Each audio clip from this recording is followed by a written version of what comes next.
It is my pleasure to introduce you to Immánuel Fodor. Immánuel is a certified administrator with passion for DevOps. He has 12 years of technical experience and is really great at boiling down complex technical concepts into simple terms, which I think you'll see during this presentation. So without further ado, Immánuel, take it away. Yes, thank you for the intro, Dylan. I'm Immánuel, I'm from Hungary, and over my career, I've been everything from developer to manager and executive. That means I've seen internal development and operation problems firsthand, and also experienced the management side of everything. But as a manager, I stay technical by running my home lab. So to say, I'm a part-time DevOps engineer myself. After introducing myself, a couple of words about Traefik. As you know, everything started back in 2016 when Emil and his friends faced the production problem, deploying thousands of microservices, and other reverse proxies at the time didn't support that level of automation required, service discovery, and so on. So fully manual configuration changes were needed by them, and that's when Traefik Proxy was born. It quickly gained traction throughout the world by being easy to use, and now we are over 3 billion downloads. Traefik Enterprise builds on top of this success and provides even more features that are specifically tailored to business needs. Before we begin, let me outline a brief agenda of what we will be covering today. We will see how APIs drive application development. We will address key differences and similarities between ingresses and API gateways. I will also show you real-life examples of challenges our customers have encountered and how they solved it with Traefik Enterprise. We will have a quick look how you could leverage Enterprise in your organizations, and I've prepared a live demo for you with an example API ecosystem to let you see how easy it is to install and operate Traefik Enterprise, and it mimics a complex setup that you might currently have. So let's dive in. The world is run by APIs. Easiest to see this trend in the open data space. You can connect different fintech providers to your bank account through open banking initiatives and regulations. There are lots of tools and services available that build up on APIs that provide comparisons between different insurance providers, whether it's your life, car, or home insurance, and you can switch providers just with some clicks. And there is more and more demand towards governments to provide transparency by publishing data openly that can be of interest to the society as well. Here on the screenshot, you can see the open data portal of the state of California. You can have access to tons of data through these websites, either in a downloadable format or what we are most interested in, exposed through APIs. But also there are APIs for getting the current weather forecast and so on. And even trees have APIs these days. Here you can see the data portal of Long Beach, and you can get the inventory of their trees through their APIs, different species and so on. So yeah, APIs run the world from the shadows, wrapped by different applications that all of us use daily. In Postman's State of API report of last year, you can find that 2 out of 3 companies are embracing API-first development. API-first development is when you design your applications, data flows, data structures, and basically every development-related activity around APIs. This is why the economy around APIs is getting larger and larger each day. Cloudflare's most recent study listed that more than 50% of the total requests made on the internet is API traffic, and API traffic is growing 2 times faster than regular web traffic. Investing in APIs and the tooling around them is among the goals of more than half of the companies out there, and it's totally understandable. because the success of your APIs provide the foundation for the success of your company later. This is because APIs are the most efficient way to make applications. You don't need to reinvent the wheel. Every time you make an application, you can just integrate and consume third-party APIs, and you build your business logic around them. Or when you develop an API for an application, you do it once, then you can reuse this internal API in multiple applications later. I think it's safe to say that APIs and API-first development is eating the world. This is why I rotated the two-thirds diagram a bit to form a Pac-Man. APIs and the services providing these APIs need to run somewhere. And when your business relies on APIs, controlling complexity is a must. Complexity can take a lot of forms these days. Let's see what challenges our customers faced and how they solve them. Containerization and cloud computing and networking allows, sometimes even encourages complexity. You run all your stuff at different infrastructure providers, whether it's on-premise or cloud-based. You run multiple clusters. Within those clusters, you run tons of containers and pods. You have lots of teams, lots of organization units.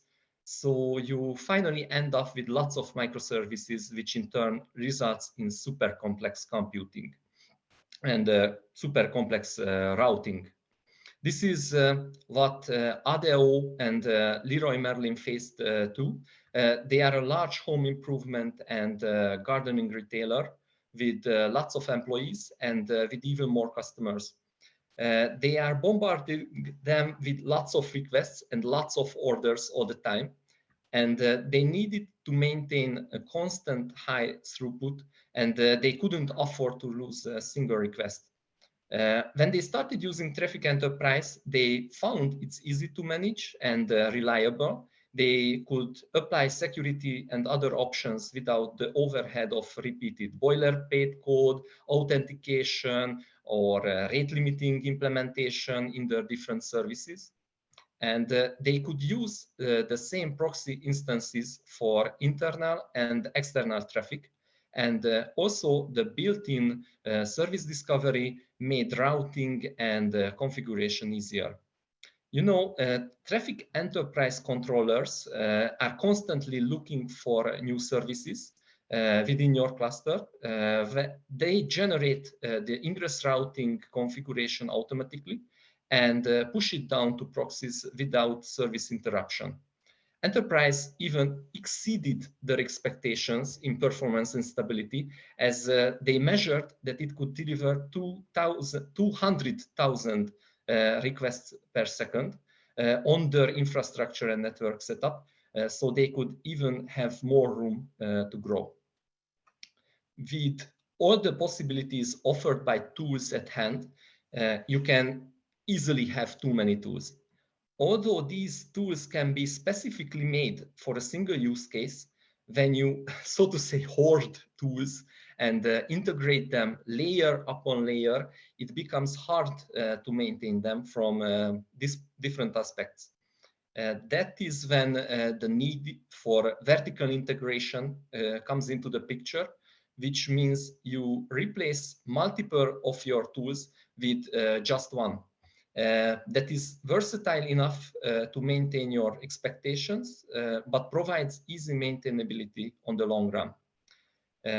Multinational IoT company called Abex manages a fleet of connected tools remotely, IoT tools, and can track their usage to provide data for insurance and leasing.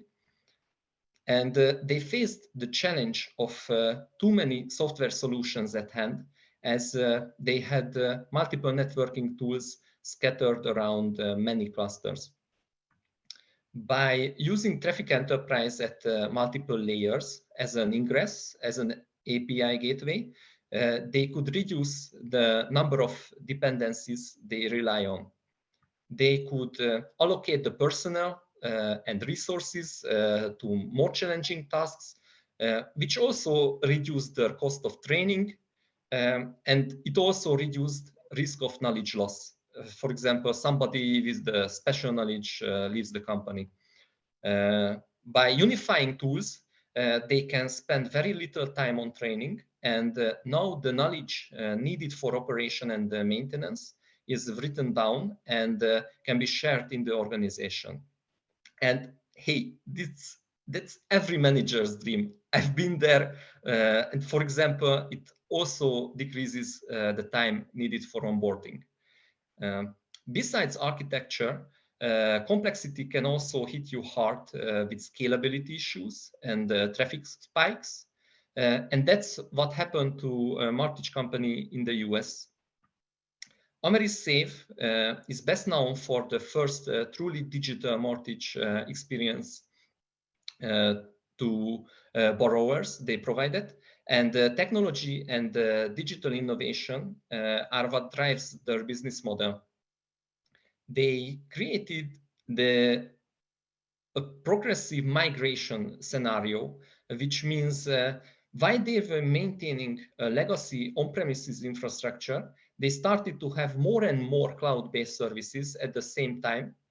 So they needed a way to keep routing between on-premise and cloud, and also handle peak traffic from time to time within this hybrid architecture. Given this scenario, you can imagine how complicated and labor-intensive scalability could have been for them when, for example, some hurricanes hit America and people quickly wanted housing loans. But they replaced their load balancer with Traefik Enterprise and also deployed it in front of their services as a two-layer architecture, enterprise behind enterprise.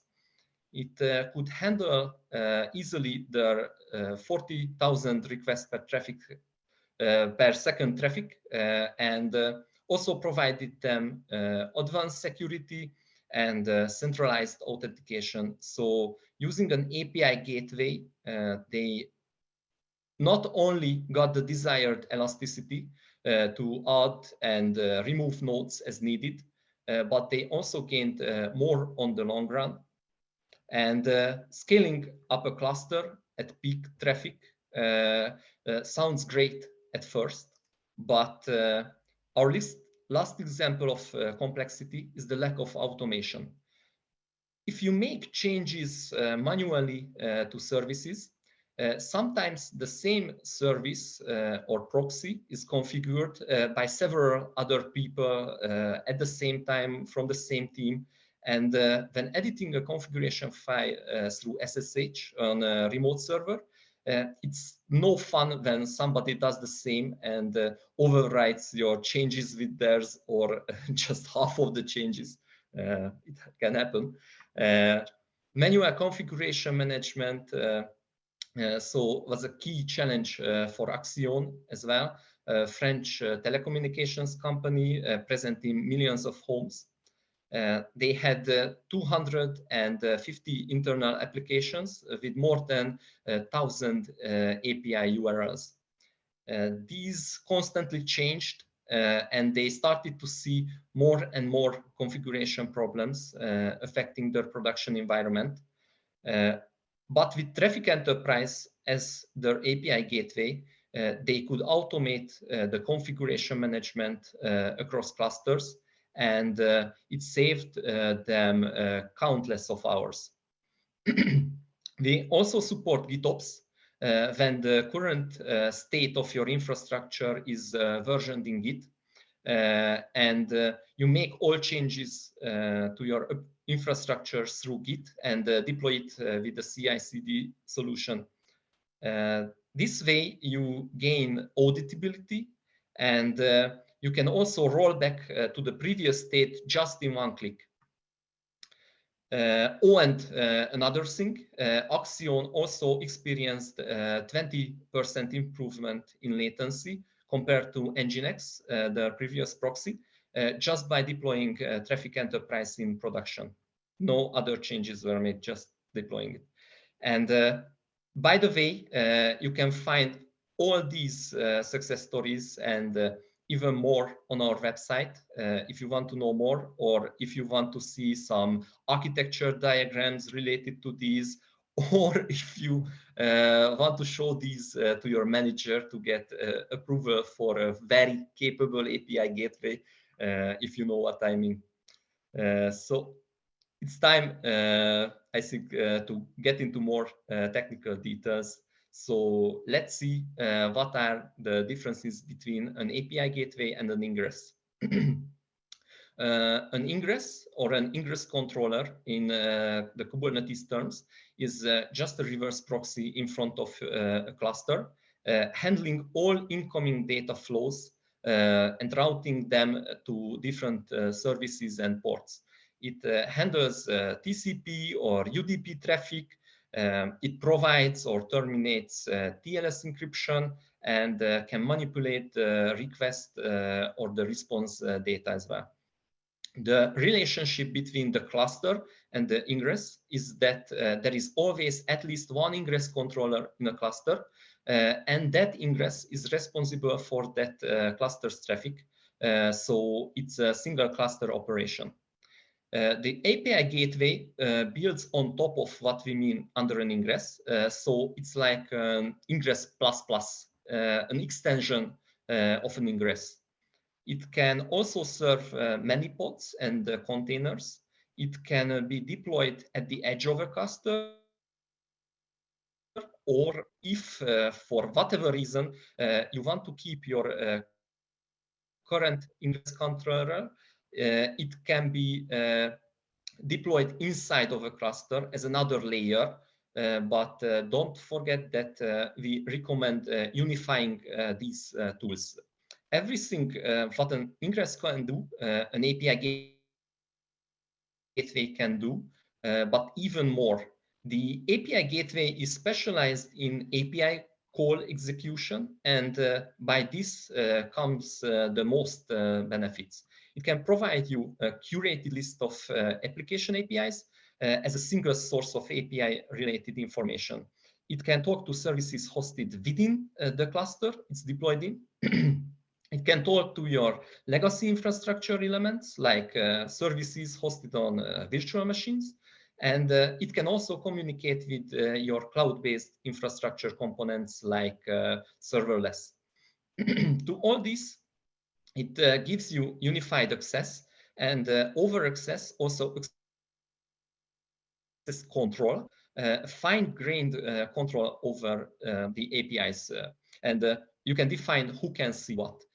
You can connect an API gateway to your existing identity provider, and it supports a large variety of authentication mechanisms, so you can easily restrict access of different teams to different APIs.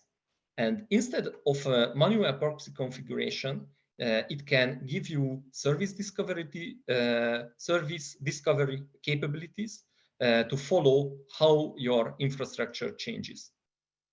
Traefik Enterprise has these API gateway capabilities that I've just mentioned, and even more. And how we do it is what really stands out, I think, from the competition. For example, in relation with service discovery capabilities, it can discover and deploy changes without downtime. So you will never lose a request, so you can maintain high availability. Or if you have, for example, an ongoing cloud migration, or you just plan one, you can leverage the multi-cluster, multi-orchestrator nature of enterprise. You can support not only your legacy or your new cloud infrastructure separately, but both at the same time while you migrate your APIs and services. Whether you use Kubernetes, HashiCorp Nomad with Consul, or just plain Docker or Docker Compose, no need to worry because we support all of these. You can deploy Traefik Enterprise into all these environments, and you can get a centralized control plane, and you can also stack it to form a multi-layered architecture. Our approach is that all batteries are included in enterprise for a scalable, reliable, secure, compliant, and observable operation. And if you have even more needs than what's built in already, you can extend the functionality with plugins. Enterprise simplifies maintenance and configuration, provides automation, also fits into the picture how you already manage your networking, but provides easier operation and observability than your current tools. While you can do less training and focus more on the important stuff. Okay, so this is the theory part, and now let's see a live demo of what you have just heard. We will operate a fictitious company called Traefik Enterprise, Traefik Airlines. It has a very similar need to any real company. So it will be our veterinarian's horse for today's demonstration. The airline's services are API driven, and it exposes these APIs to different audiences. For example, flight routes are public information, but seat and pricing data is restricted to only selected partners, like travel aggregator websites. And there are also some APIs that are only available internally. I run all these APIs in a Kubernetes cluster alongside Prometheus for monitoring, Loki for logging, Grafana to visualize the metrics and the logs gathered. And I also have an OpenLDAP instance and Keycloak to provide me some test users. Through this company, we will see how easy it is to configure and deploy Traefik Enterprise, how you can build automation around it, how you can make your APIs discoverable internally and externally. Then we will see how these APIs can be defined and exposed with security in mind. And then I will close with some nice dashboards and show you how you can fill them up with data. So now let me switch my screen share from the presentation to my other screen, which contains a console. Okay, so I'm supposed you can see the console now. Yes, we can see it. Okay, sure. So what I'm going to do is create a secret with my Traefik Enterprise license. I just sourced an environment variable that contains it, so you won't see it actually. And I have a static configuration file, which I'm just catted to the screen. And this is the time, I think, when we need to touch how configuration works within Traefik Enterprise. We have a static configuration file and the dynamic configuration. And the static configuration is what is read by the proxy instances upon booting up, upon pod start. And this file contains the configuration that changes the least of the time. So this is what read on start, and the dynamic configuration is what is compiled in runtime. So when you make a change to something within your cluster with a service, that is compiled into the dynamic configuration, and the controller pushes down to your proxy instances. So this way you can maintain high availability because the proxy instances won't restart. And that is a huge difference from other proxy solutions, since we do this to do this other kind of configuration management that I think you have been used to from other proxy solutions. So within this static file, I define some web entry points. Also, I mark some Kubernetes namespaces to look for new resources that will be compiled into the dynamic configuration. Also expose some metrics, configured some log outputs. I enabled the dashboard, also added some identity providers. For example, I have an LDAP, as I mentioned, that will provide us some basic authentication. I also have a Keycloak instance that will provide us OIDC authentication, a single sign-on. And I also have a signing secret for JSON Web Token authentication to call the APIs. I also enabled one plugin, a demo plugin, that we will be able to see in work in a couple of seconds. So this file can be also added to Git, and all the other files that I'm just going to show you later in the demo. So you can do GitOps, and you can review the changes, review the infrastructure changes within your Git provider, and so you can get rollback in one click. And let me just apply this file to the cluster it's created. And what's left is that I install Traefik Enterprise itself in the cluster. Here you can see it's booting up. It will be available when all these lines turn to blue. Here you can see that I run all the APIs, Keycloak, LDAP, Loki, Prometheus, and such in the cluster as well. So now I am going to show you how you can interact with the enterprise deployment. We have TCTL, which is almost the same CLI concept with you are used to with kubectl. You can manage different clusters through TCTL. You can switch contexts and so on. So what we will do is connect this CLI to the cluster and to the Traefik Enterprise deployment.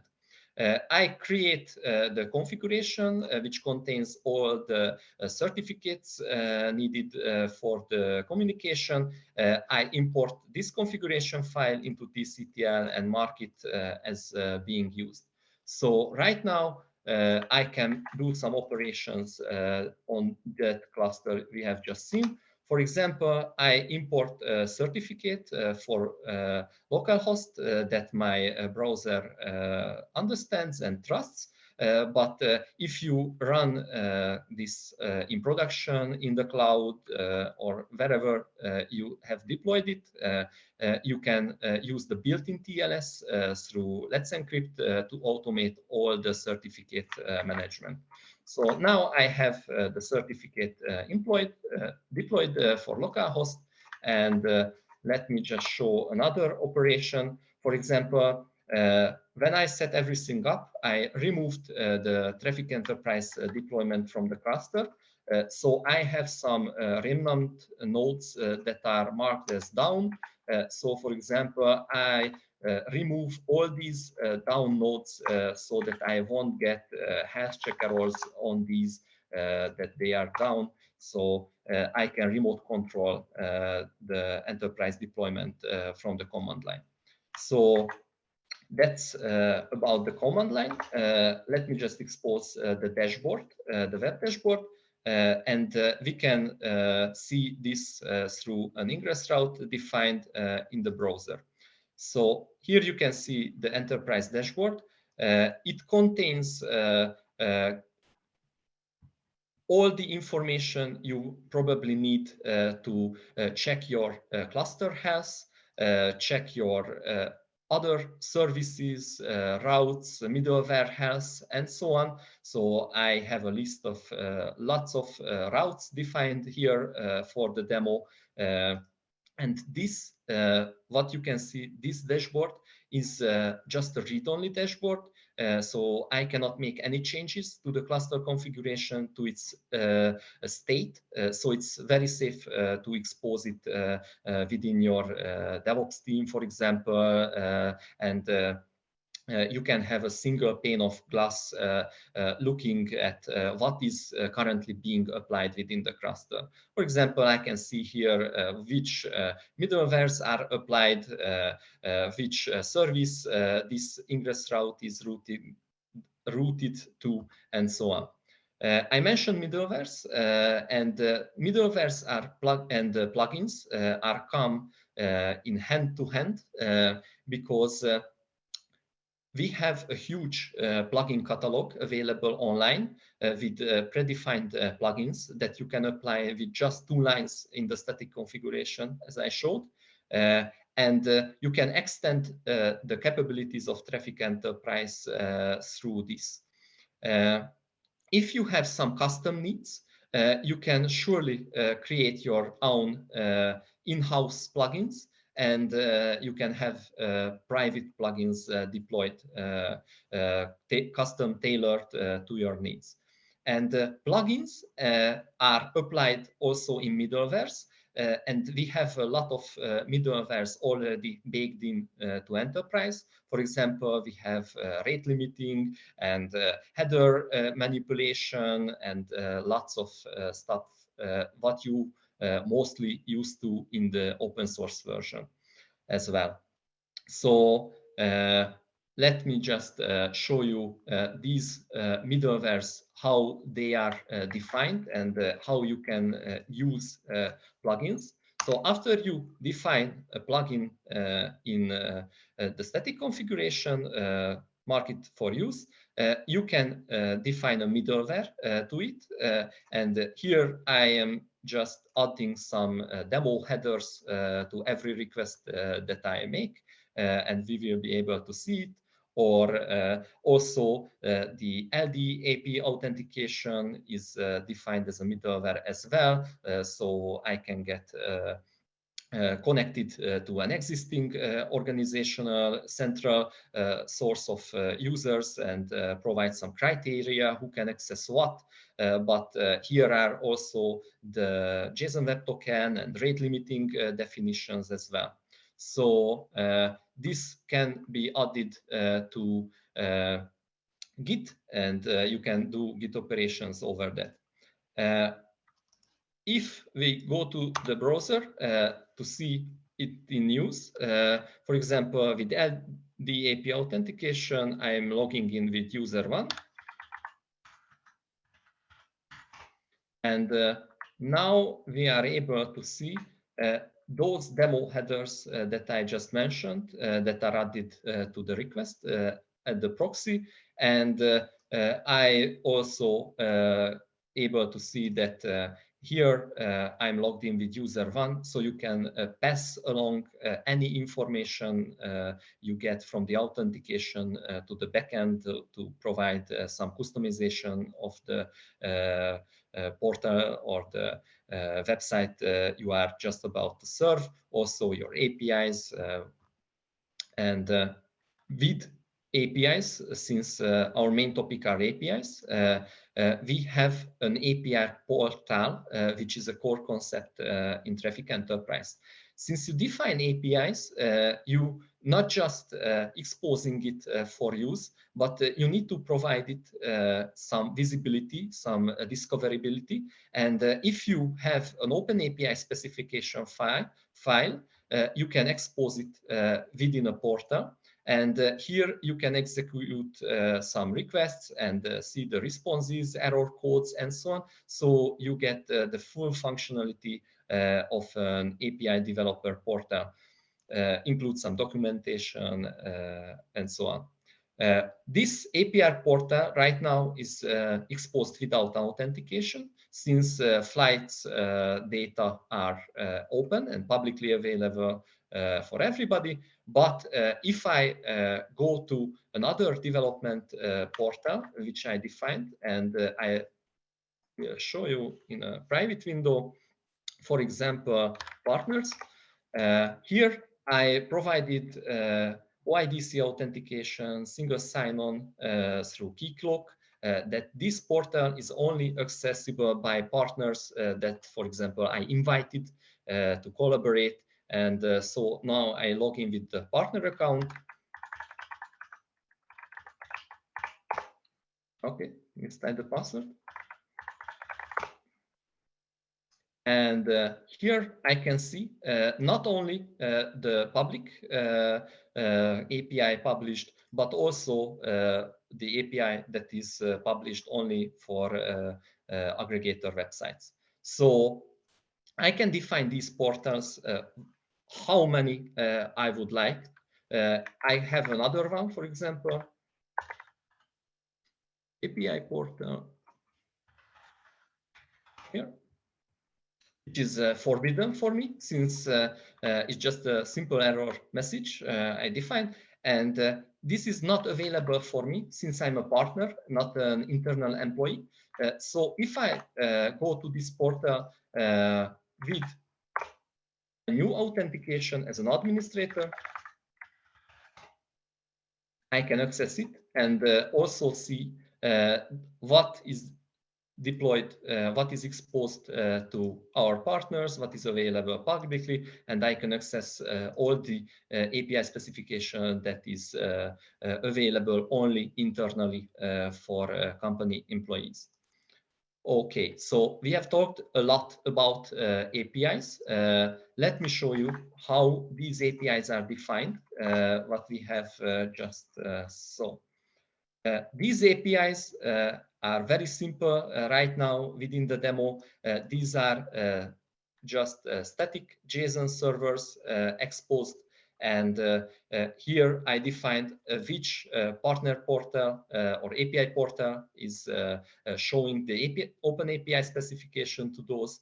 And I defined some ingress routes to expose these APIs on this API host with this path prefix. You can also have fine-grained control over the rules here, what you want to restrict. For example, here I let everybody to access it through GET operation, HTTP GET method, but I restricted posting, putting, and deleting to this API behind web token authentication. So let me show you this is in work. So if I curve the data here, I get it back from the GET request. But if I do a request for a restricted endpoint, I get back the unauthorized header. So I need to log in. JSON Web Token authentication is very easy to understand. I showed you the signing secret added to the static configuration. Here I added it to Postman as well. Also added some information about the user to the payload, and this payload will get signed by the signing secret, and we can apply it to request. If I have the API exposed without authentication, I can get it back just fine.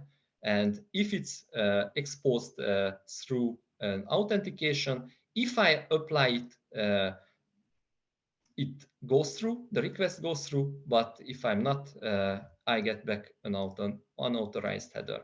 So it also works for posting data. So here I can define a new flight route, which I just sent, and you can use it whatever way you would like to. Also, we touch security with authentication, but rate limiting is also a very important concept in relation with APIs, because you don't want your APIs to be down because somebody just hires a botnet and tries to do a denial of service attack on your API. So here I apply the same JSON Web Token generated to the request, and I will get through authentication. I get back an OK response.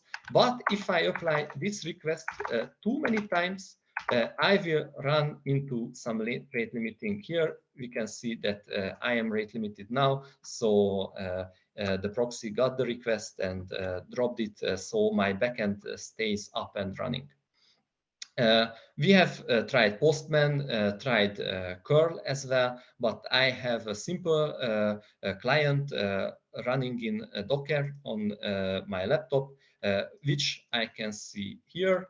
It mimics the Traefik Airlines partner portal, where you can see the flights queried back from the API. So you can consume your APIs in whatever way you want to. Observability and logging is a huge topic in relation with servers and APIs. So I put together some Grafana charts for you. So this data comes from those requests that we have just made through Prometheus, and you can visualize the latencies. You can visualize any open connections, status codes over time, or the requests we have made to different services. But you cannot only define a dashboard to the whole proxy, but you can, of course, filter it down to your APIs. So here I have another dashboard which shows only the API-related traffic which we made through Postman and curl. And I also have some logs here. So let me just show you here. We have structured logging, which means you do not need to parse it manually or do not need to configure it in a very extended way. You just expose it and you have a JSON structured log, what you can ingest into Loki, into Elasticsearch, into any kind of tool you have. And you can also have a fine-grained control over what goes into the log as well. For example, I defined in the static configuration that I want to redact the user information, what I have in the payload of the signed request to be redacted from the log. So I can comply with GDPR regulations or any other regulations you need to comply with, and you can drop the header, you can drop the whole payload, you can have different strategies. So I think that's it.